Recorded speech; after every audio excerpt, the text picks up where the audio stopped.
이번 주신 사무엘상의 말씀으로 사무엘상 강해의 말씀 계속해서 받도록 하겠습니다. 오래전 영화 인디아나 존스가 있습니다. 그 첫 짝이 1981년도에 처음 상영되었으니 무려 43년 시간 동안 연속해서 제작된 영화라고 하고 있습니다. 그 영화의 첫 작품의 제목은 레이더스인데 영화석에 보면 하나님의 성궤를 묘사하는 장면이 등장합니다.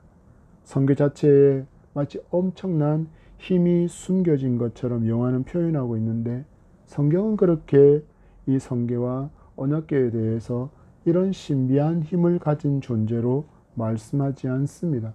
단지 무엇을 말씀할까요? 하나님의 임재의 상징으로 말씀하고 있을 뿐입니다. 신앙생활을 해가면서 가지게 되는 오해 중 하나가 이러한 성물에 관한 오해가 아닐까 하고 생각해 봅니다. 교회당을 성전이라고 부르면서부터 생겨나는 커다란 오해적인 표현이라고 표현하는 게 더 정확하지 않을까라고 생각해 봅니다. 그래서 우리는 이 성전이라고 부르는 교회당 안에 있는 물건들을 향하여서 성물이라고 부르지 않습니까? 특히 예배와 관련된 기구들은 함부로 다루지 않도록 아이들로부터 어른들에게까지 그렇게 많이 교육하기도 합니다. 여러분, 예를 들어서 설교를 진행하는 강대상이 있습니다. 어떤 면에서 보면 가장 중요한 성물이라고 할 수 있지 않겠습니까? 예배 시간에 목회자와 또는 대표 기도하는 사람만이 설 수 있는 자리이기도 합니다. 그래서 보통 강대상에는 잘 올라가지도 못합니다. 그런데 이 강대상을 치워야 할 때가 있습니다. 언제일까요? 바로 교회에서 행사를 진행할 때 그렇게 우리는 강대상을 치우게 됩니다. 공연할 장소를, 공연할 공간을 마련하기 위해서 치울 때 이 강대상을 어떻게 다룹니까? 성물처럼 다룰까요? 아니요. 그냥 막 다룹니다. 우리가 가지고 있는 성경은 또 어떻습니까? 하나님의 말씀으로 귀하게 여깁니다. 그런데 너무 귀하게 여겨서 보관만 할 뿐 성경을 펼쳐서 읽거나 묵상하지도 않습니다. 설교를 시작하면서 성물에 대해서 말씀드리는 이유가 있습니다. 그것은 우리가 어느 순간 본질은 잊어버린 채 껍데기만을 더 중요하게 여기는 의식 중심의 신앙생활을 하게 될 때가 너무나도 많다라는 것입니다. 하나의 예를 들어서 우리의 예배를 이야기를 해보자면 우리는 예배 시간에 앉아 있는 것으로 예배했다라고 여기는 경우가 너무나도 많다라는 것입니다. 그것이 바로 의식 중심의 신앙생활이라고 할 수 있습니다. 예배 시간에 앉아 일어납니다. 앉습니다. 찬양합니다. 헌금합니다. 기도합니다. 설교 듣습니다. 축도합니다. 그런 모든 순서 속에 동참했다라는 것만으로 내가 예배했다라고 여기는 경우가 바로 의식 중심의 신앙생활이라는 것입니다. 여러분, 언약궤, 강대상, 성경, 이 모든 것들이 하나님과 관련된 것들은 맞지만 하나님은 아닙니다. 그렇다면 우리는 하나님을 더 중요하게 생각해야 하지만 어느새 우리는 언약궤를 더 중요하게, 강대상을 더 중요하게, 성경 자체만을 더 중요하게 여기는 것은 아닌지 생각해 보아야 합니다. 여러분, 만약에 하나님께서 계시지 않으면 그 언약궤가 무슨 의미가 있으며 강대상이 무슨 의미가 있고 성경책은 또 무슨 의미가 있겠습니까? 바로 그 존재의 가치를 모두 잃어버리게 될 것입니다. 여러분, 그래서 우리에게 스스로 질문해 보아야 합니다. 나에게 있어서 하나님이 중요합니까? 아니면 하나님과 관련된 것들이 중요합니까? 오늘 말씀이 우리에게 이것을 점검할 수 있는 교훈을 주시고 있습니다. 우린 주신 말씀을 통해서 하나님께 더욱 집중하고 하나님을 구하는 복된 성도가 되기를 축복합니다. 이스라엘에 침묵하셨던 하나님께서 선지자로 세우신 사무엘에게 말씀하십니다. 그래서 이를 통해서 하나님께서 사무엘을 선지자로 인정하고 계심을 알게 하시고, 또한 백성들에게 사무엘이 하나님께서 보내신 선지자라는 것을 분명하게 알려주시기 위해서 그의 말이 하나도 땅에 떨어지지 않도록 하나님께서 모두 성취해 주셨음을 우리는 지난 시간에 살펴보았습니다. 이처럼 침묵하시던 하나님의 음성이 다시 이스라엘에 들려진다라는 것은 희망의 메시지였는데, 그 희망의 메시지가 끝나자마자 바로 슬픔의 역사가 이어서 기록되고 있습니다. 1절의 말씀입니다. 시작. 사무엘의 말이 온 이스라엘에 전파되니라. 이스라엘은 나가서 블레셋 사람들과 싸우려고 에베네셀 곁에 진치고 블레셋 사람들은 아벡에 진쳤더니. 아멘. 바로 그 슬픔의 역사의 정체는 이스라엘에 다시 전쟁이 일어나게 된 것입니다. 아무리 강력한 군대를 갖고 있다고 할지라도 다른 나라와 전쟁을 일으키게 되면 반드시 죽음이 그곳에 있게 마련입니다. 전쟁에서 한 사람도 죽지 않고 전쟁이 끝나는 경우는 없습니다. 아무리 강력한 군대를 가지고 있다고 해도 그거는 당연히 일어나는 일입니다. 여러분, 블레셋 사람들이 쳐들어왔습니다.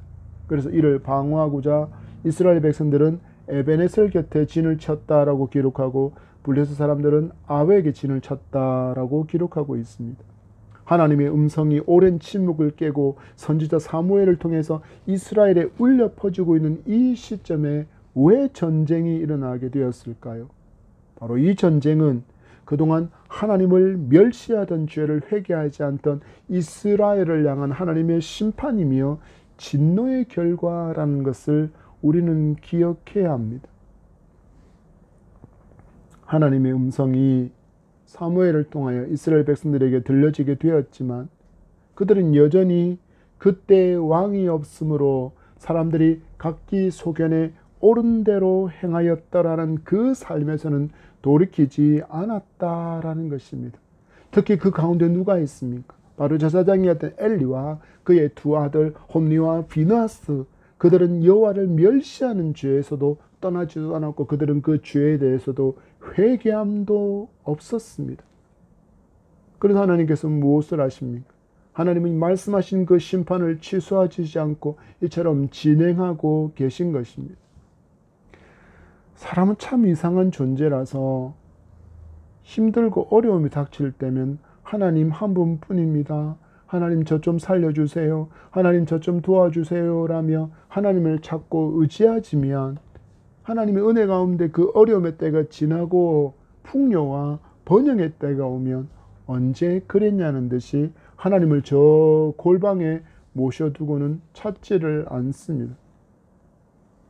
여러분, 이것이 세상에서 제일 미련한 모습이라는 것을 성도는 잊지 말아야 합니다.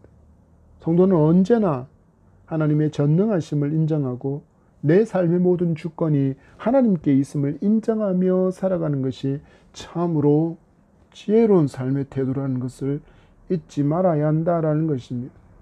이스라엘 백성들 앞에 펼쳐진 전쟁의 사인은 그것입니다. 너희들이 가장 중요한 것을 지금 잊어버리고 있다. 회개하지 않고 있다라는 것입니다. 하나님과의 관계에 지금 심각한 문제가 생겨져 있다라는 것입니다. 그래서 하나님께서 그것을 깨닫기 위한 하나의 도구로 무엇을 사용하십니까? 전쟁을 사용하고 계신 것입니다. 2절의 말씀입니다. 시작. 블레셋 사람들이 이스라엘에 대하여 전열을 벌이니라.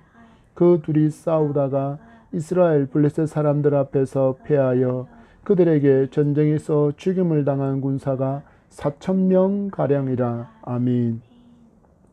드디어 그 우려하던 전쟁이 시작되었습니다. 그리고 이스라엘이 패배했습니다. 그리고 이 전투에서 무려 4,000명 가량의 군인이 죽음을 맞이했다라고 기록하고 있습니다. 여러분, 전쟁에서 첫 전투는 엄청난 의미를 지닙니다. 왜냐하면 군대 전체의 사기에 지대한 영향력을 끼치기 때문입니다. 그러자 이 전투에서 패배한 이스라엘의 절망이 찾아오고 있음을 우리는 3절의 말씀에서 발견할 수 있습니다. 3절의 말씀입니다. 시작. 백성이 진영으로 돌아오매 이스라엘 장로들이 이르되 여호와께서 어찌하여 우리에게 오늘 블레셋 사람들 앞에 패하게 하셨는고 여호와의 언약궤를 실로에서 우리에게로 가져다가 우리 중에 있게 하여 그것으로 우리를 우리 원수들의 손에서 구원하게 하자 하니. 아멘. 첫 전투에서 패했습니다. 4,000명의 전사자가 발생했습니다. 그 후에 그 전투에서 패한 군인들이 진영으로 돌아오자 장로들이 기막힌 반응을 쏟아냅니다. 여호와께서 어찌하여 우리에게 오늘 블레셋 사람들 앞에 패하게 하셨는고. 여러분, 이게 어떤 음성처럼 들립니까? 하나님 앞에 회개하는 목소리입니까? 하나님을 원망하는 목소리입니까? 그들은 지금 하나님을 향한 원망의 소리를 내고 있습니다.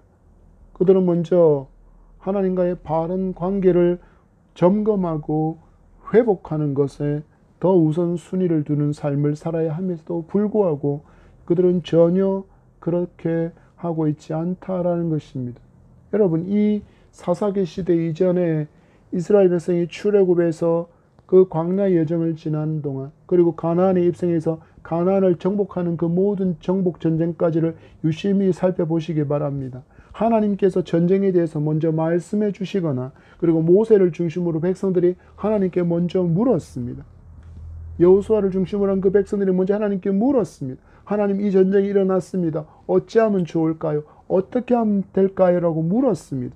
그래서 그들은 전쟁의 승리를 얻었습니다. 그런데 어느 순간부터 이스라엘 백성은 하나님께 이 단계를 건너뛰어 버립니다. 묻지 않습니다. 전쟁은 주께 속한 것이 아니라 마병에 많고 적음에 있다고 믿었던 가나안 사람들처럼 되어버린 것입니다. 우리에게 군인이 많아, 우리에게 전투에 쓸 말들이 많아, 그러니까 우리는 강력한 군사를 이루고 있으니까 굳이 하나님께 묻지 않아도 돼, 이거 정도면 우리는 이길 수 있어, 싸울 수 있어라고 그랬던 그 숫자의 논리가 가나안 백성들이 가지고 있었던 가치관이었는데, 그 가치관을 지금 이스라엘 백성들이 하나님만을 왕으로 모시고 살아야 되고 하나님께 모든 길을 물어야 될 그들이 그 단계를 건너떠 버리고 가나안 사람들처럼 그 마병의 숫자를 자기의 도움과 능력과 의지로 삼고 있는 불신앙의 사람이 되어졌다라는 것입니다. 그들이 지금 전쟁에 패배한 원인이 하나님과의 깨어진 관계에 있다라는 것을 전혀 고려하지 않고 있는 것입니다. 그러면서 쏟아내는 원망과 탄식이 무엇입니까? 여호와께서 어찌하여 패하게 하셨는고. 그럼 어떻게 해야 될까요?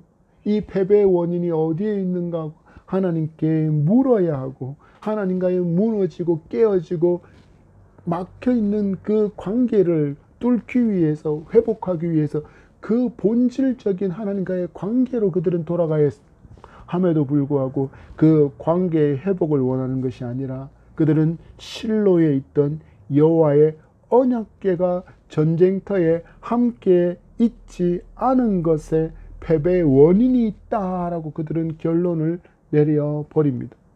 그래서 그들은 뭐라고 이야기합니까?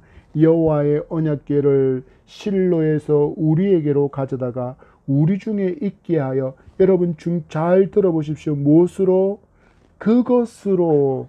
그것이 무엇입니까? 여호와의 언약궤로 우리를 우리들의 원수의 손에서 구원하게 하자 하니, 여호와가 그들의 구원이 아니라 여호와의 임재의 상징을 뜻하는 그 언약궤가 그들에게 승리를 줄 수 있는 어떤 것처럼 여기고 있다라는 것입니다. 그들은 전투에서 패한 것이 하나님과의 깨어진 관계로 인한 하나님의 진노임은 생각하지도 않고, 언약궤가 함께 가지 않은 것이 패배의 원인으로 파악하고 있는 모습을 여러분 주목해 보셔야 합니다. 마치 앞에서 말씀드린 그 영화의 장면에서처럼, 영화의 장면에 등장하는 그 법궤처럼 법궤 자체에 거대한 힘이 있어서 법궤 뚜껑이 열려지는 순간 어마어마한 광선이 쏟아져 나와서 모든 주변의 사람들을 다 녹여버렸던 그것처럼 그렇게 적군을 모조리 없애버리고 승리를 안겨줄 것이라고 여기고 있는 것입니다. 여러분, 이것이 무엇입니까? 여러분, 이것이 우상 숭배입니다. 하나님께서 함께하지 않아도 하나님을 의미하는 어떤 물건을 하나님처럼 여기고 숭배하는 것이 여러분 우상 숭배입니다. 하나님의 산에 오른 모세가 하나님으로부터 십계명을 받기 위해서 오랜 시간 동안 내려오지 않자 백성들이 무엇을 결정합니까? 황금으로 소를 만들려고 결정했고, 소를 만들 후에 그들이 외친 음성이 무엇입니까? 이것이 너희를 애굽에서 인도하여 낸 여호와다라고 그들은 그 황금 황소를 여호와처럼 섬겼습니다. 여러분, 신앙생활을 하면서 정말 조심해야 할 부분이 바로 이런 부분이라는 것을 기억하시기 바랍니다. 하나님이 아니라 하나님과 관계된 것을 더 의미 있게 여기는 것이 바로 우상 숭배라는 것입니다. 여기에는 교회 건물이 해당될 수도 있습니다. 직분이 해당될 수도 있습니다. 특히 목사라는 사람 또한 숭배의 대상이 될 수 있습니다. 여러분, 이 시대에 얼마나 많은 사람들이 거대한 건물을 신봉하고 있습니까? 우리 교회가 이 정도의 규모야. 대한민국에서 이 정도의 수준의 규모를 갖고 있는 교회야. 여러분, 그건 하나님께 별 의미가 없습니다. 그 건물 자체가 마치 신령한 공간인 것처럼 여기는 것입니다. 많은 숫자가 모이니까 여기는 능력이 나타나는 신비한 장소인 것처럼 여기는 것입니다. 성물처럼 여기는 것입니다. 여러분, 기억하십시오. 아무리 화려하고 거대한 예배당을 지었다고 해도 하나님께서 함께하지 않는 곳이라면 존재 가치가 전혀 없습니다. 여러분, 목회자도 마찬가지입니다. 하나님께서 그 목회자를 쓰시는 것이지 그 목회자가 하나님을 부리는 것이 아닙니다. 그런데 인간은 너무나도 교만하게도 어느 순간 유명세를 타고나거나 혹은 유명세를 좀 얻게 되거나 세력을 얻어서 영향력을 갖게 되면 하나님보다 더 위에 있는 존재처럼 거들먹거리는 교만한 인간 목사가 참 많습니다. 그래서 더 안타까운 것은 너무나도 많은 사람이 이런 목사를 숭배하기 시작한다라는 것입니다. 그래서 어떤 일이 있을 때 하나님의 뜻보다는 목사의 뜻이 더 우선되는 경우들이 더 많습니다. 하나님의 말씀보다는 목사가 말하는 그 말이 더 큰 영향력을 가진다라는 것입니다. 여러분, 이것이 교만함이며 이것이 우상 숭배임을 분명하게 기억하시기 바랍니다. 이런 일이 일어나는 순간 하나님의 영광이 그 자리에서 그 사람에게서 떠나간다라는 것을 성도들 한시도 잊지 말아야 합니다. 그리고 하나님의 영광이 떠난 그 자리에는 인간이 주인된 사람들만이 모여서 종교 놀이를 하기 시작합니다. 무엇한다고요? 종교 놀이를 하기 시작합니다. 여러분, 4장 4절의 말씀을 보십시오. 시작. 이에 백성이 실로에 사람을 보내어 그룹 사이에 계신 만군의 여호와의 언약궤를 거기서 가져왔고, 엘리의 두 아들 홈니와 비느하스는 하나님의 언약궤와 함께 거기에 있었더라. 아멘. 그들은 패배의 결론을 이렇게 내기로 했습니다. 언약궤가 우리와 함께 없어서 우리는 전쟁에 패한 것이다. 이렇게 단정을 지은 백성들은 사람을 실로에 보내서 여호와의 언약궤를 전쟁터로 가져왔고, 그와 함께 홈니와 비느하스도 왔습니다. 여러분, 이 그림을 잘 그려보십시오. 하나님을 믿지 않는 백성, 하나님을 믿지 않는 거짓 제사장이 등장하고 있습니다. 그리고 하나님이 함께 하시지 않는 언약궤, 아무런 힘도 아무런 능력도 나타날 수 없는 모든 조건들이 다 갖춰진 상태가 지금 이스라엘이 승리를 기대하고 있는 상태의 진실된 모습이라는 것입니다. 하나님을 믿지 않는 백성들, 하나님을 믿지 않는 제사장들, 하나님이 임재하지 않는 그 언약궤, 하나님이 계시지 않는데 그들은 생각합니다. 언약궤가 있으니 우리는 승리할 것이야. 여러분, 이것이 바로 종교놀이입니다. 하나님의 이름을 팔아먹는 종교놀이일 뿐임을 여러분 분명히 기억하셔야 합니다. 여러분, 하나님이라는 주어가 빠져버린 그 모든 것은 의미를 잃어버립니다. 하나님이 함께 할 때야 비로소 모든 것은 참된 의미를 갖게 된다는 것을 성도는 신앙생활 중에 잠시도 잊지 말아야 할 가장 중요한 진리입니다. 그런데 이처럼 놀라운 하나님의 진리를 모두 까맣게 잊고 살았던 이스라엘이기에 그들은 언약궤가 진영에 도착했다는 것을 마치 전쟁의 승리를 따놓은 것처럼 환호하는 모습을 보여줍니다. 앞에서 말씀드린 것처럼 뭐라고 이야기했습니까? 하나님을 믿지 않는 백성들, 하나님을 믿지 않는 종교 지도자, 제사장, 하나님의 임재가 전혀 없는 하나님의 언약궤, 아무런 영향력이 없습니다. 그럼에도 불구하고 그들은 뭐라고 합니까? 환호 지르면서 승리한 것처럼 그들은 환호합니다. 5절의 말씀을 보십시오. 시작. 여호와의 언약궤가 진영에 들어올 때 온 이스라엘이 큰 소리로 외치매 땅이 울린지라. 아멘. 그들이 얼마나 크게 환호했는지 말씀이 말씀하기를 땅이 울렸다라고 할 정도입니다. 땅이 울릴 정도로 그들은 언약궤를 환영했습니다. 종교놀이가 시작된 것입니다. 이 언약궤와 함께 하시는 하나님은 그들과 함께 계시지 않는데도 불구하고 그들은 언약궤를 환영하고 환호하고 있습니다. 그런데 이 목소리를 누가 듣게 됩니까?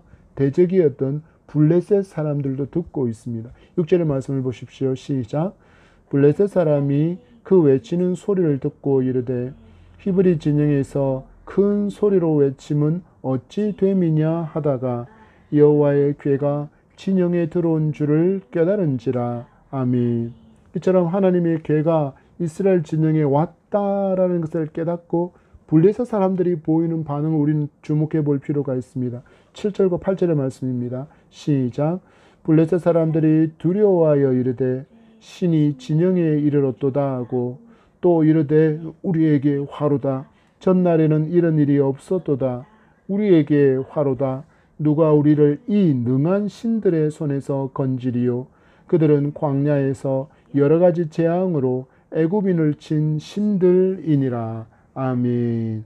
그들이 이스라엘 땅에서 여호와의 언약궤가 들어온 말을 울리는 그 환호로 큰 소리로 말미암아 땅이 울렸을 때 그들이 하는 반응은 이렇습니다. 신이 이스라엘 진영에 이르렀다. 그래서 우리에게는 화가 되는 일이 일어나게 되었다. 이 능한 신들의 손에서 누가 건질 수 있느냐? 이들은 애굽인을 친 신들이었다. 당시에 애굽은 병거를 가진 가장 최강의 군대를 소유하고 있었던 나라입니다. 그런 나라를 무찌른 신이기 때문에 위대한 신, 애굽의 모든 신들보다 위대한 신이 이스라엘의 신이라고 여기고 있었는데 그 신이 이스라엘 진영에 들어왔다는 것만으로 블레셋 사람들이 지금 두려워 떨고 있는 모습을 보여주고 있습니다. 오히려 블레셋 사람들이 이스라엘 사람들보다 더 하나님을 두려워하고 있는 모습을 발견하게 됩니다. 그들은 사사시대 이전에 모세와 여호수아와 함께 하셨던 하나님의 역사를 기억하고 있었습니다. 애굽에서 행하신 일과 가나안 정복에서 행하신 일들을 그들은 기억합니다. 그렇지만 이스라엘 백성도 블레셋 사람도 누구를 알지 못하고 있습니까? 하나님을 알지 못했습니다.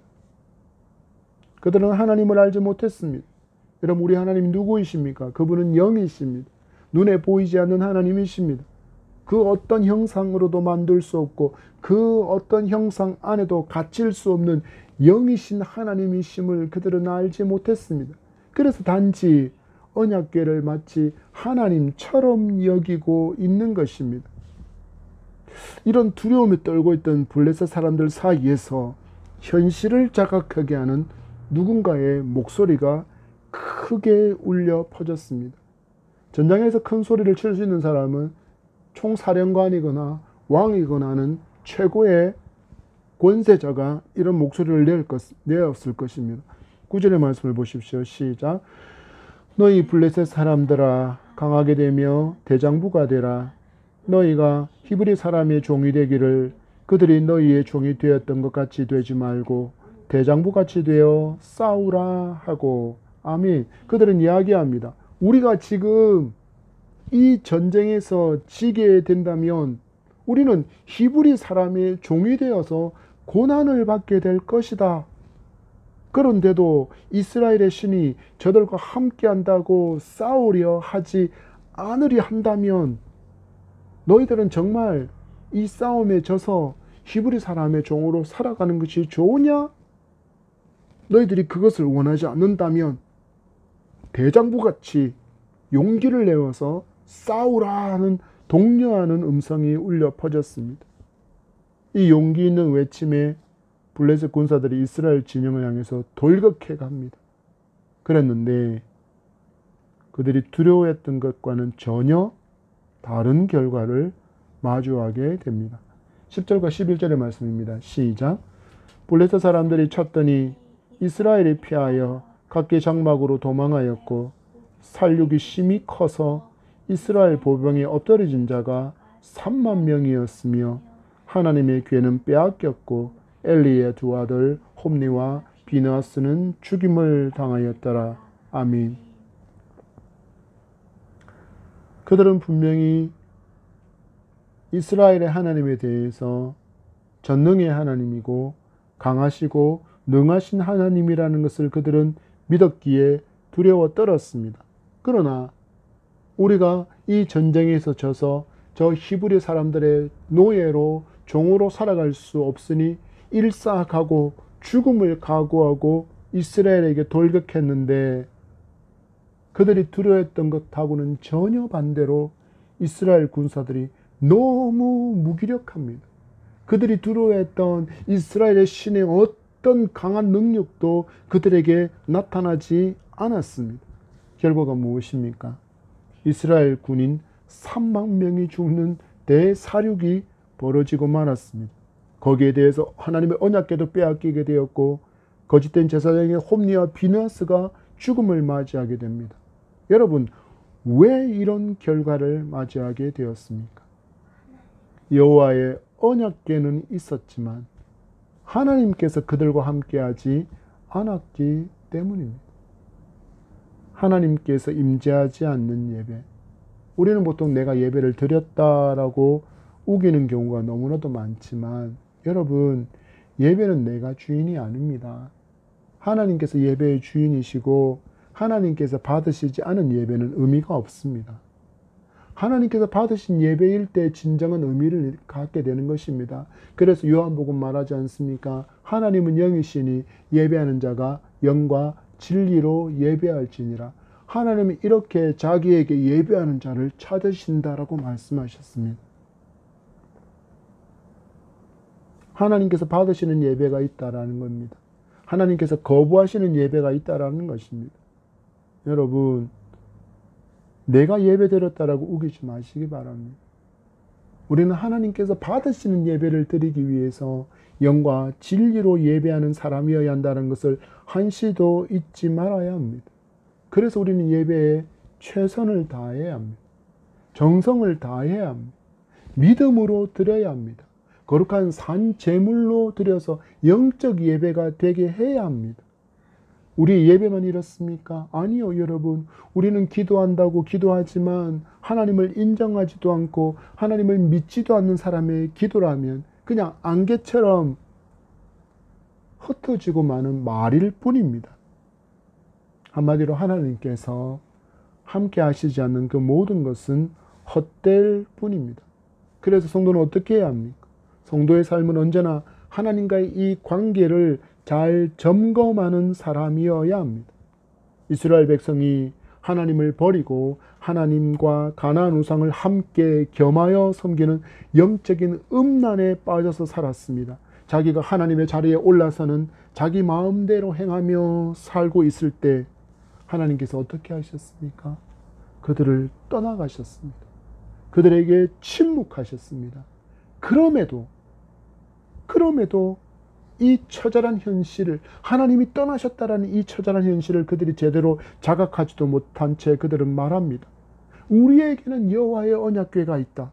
우리에게는 교회 건물이 있다. 우리에게는 이런 것이 있다라고 말하지 말라라는 것입니다. 우리에게는 여호와의 언약궤가 있다. 이것만 있으면 내 행동, 내 믿음 따위는 전혀 상관이 없다. 이것이 여호와이기 때문이다 라고 말했지만 이스라엘 백성들은 두 번의 전투에서 패배했습니다. 언약궤도 빼앗기게 되었습니다. 그리고 아주 한참 나중이 되어서야 그들은 사무엘을 중심으로 여호와를 떠난 불신앙을 회개합니다. 그들은 이 모든 일들을 마주하면서도 하나님을 떠난 불신앙에 대한 하나님의 진노이며 하나님의 심판이라는 것을 깨닫지도 못할 만큼 영적으로 어두운 사람이 되어 있었다는 것입니다. 여러분, 성도의 삶이 왜 거룩해야 합니까? 그래야 하나님께 민감할 수 있기 때문입니다. 그래야 하나님께서 나에게 말씀하실 수 있기 때문입니다. 여러분, 내가 일주일 동안 하는 예배의 숫자, 내가 바치는 헌금의 액수, 내가 기도하는 시간이 내 신앙의 수준이라는 착각을 멈추시기 바랍니다. 우리는 가장 먼저 하나님과의 관계를 말씀의 교훈에 따라 점검해야 합니다. 그리고 하나님과 더욱 친밀한 성도의 삶이 되기 위해서 애쓰고 힘쓰고 수고함이 필요합니다. 그래서 무엇을 해야 합니까? 하나님과의 이 관계의 파이프가 거짓으로, 불순종으로, 죄로 꽉 막혀 있지는 않는지를 늘 점검하고 예수 그리스도의 보혈의 피로 깨끗이 씻고 깨끗한 거룩함을 유지하기 위해서 우리는 최선의 경주를 이어가야 합니다. 그럴 때 성도는 임마누엘의 하나님을 날마다 경험하며 살아갈 수 있습니다. 왜 이것이 가능합니까? 믿음으로 말미암아 우리가 성전이 되었기 때문입니다. 예수 그리스도의 십자가의 공로에 의지해서 하나님의 이름을 부르며 하나님께 어디서라도 나아갈 수 있는 길이 활짝 열리게 되었다라는 것입니다. 여러분, 그래서 서 있는 그 자리에서 하나님을 향한 바른 신앙을 고백하며 살아가시기 바랍니다. 이 성경이 하나님의 음성인 줄 믿고 그 음성에 즐겁게 순종함으로 감사의 제사를 드릴 수 있는 저와 여러분이기를 축복합니다. 우리는 이러한 삶을 통해서 성도는 날마다 하나님께 민감한 성도, 거룩한 성도로 살아갈 수 있을 줄 믿습니다. 말씀을 맺습니다. 하나님의 말씀이 들리지 않을 때 성도는 먼저 회개하며 하나님과의 관계를 점검해야 합니다. 하나님과의 관계가 죄와 불순종으로 인해서, 교만으로 인해서 덕지덕지 더러운 죄로 꽉 막혀 있으면서 이스라엘 백성처럼 전투에서 패배하고는, 인생에서 어려움과 패배를 겪고는 하나님 어찌하여 라고 원망하지 않아야 합니다. 하나님은 거룩하십니다. 그래서 그 하나님은 죄가 있는 곳에 거할 수 없습니다. 그래서 성도의 삶은 날마다의 삶에 말씀과 기도로 경건을 훈련해야 하는 것입니다. 여러분, 말씀은 오늘 우리에게 무엇을 교훈합니까? 여호와의 언약궤가 하나님은 아닙니다. 하나님과 관련된 것들을 마치 하나님처럼 여기는 어리석은 태도를 모두 멈춰야 합니다. 그것이 우상 숭배이기 때문입니다. 하나님께서 함께하지 않으면 우리가 하는 모든 종교 활동들은 헛된 것일 뿐입니다. 하나님을 잘 믿고 하나님의 뜻을 즐거이 순종함으로 이제는 그 헛된 믿음을 버리고 바른 믿음의 삶을 살아가는 참으로 하나님께 민감한 성도로 살아갈 수 있는 저와 여러분이기를 간절히 소망하며 축복합니다.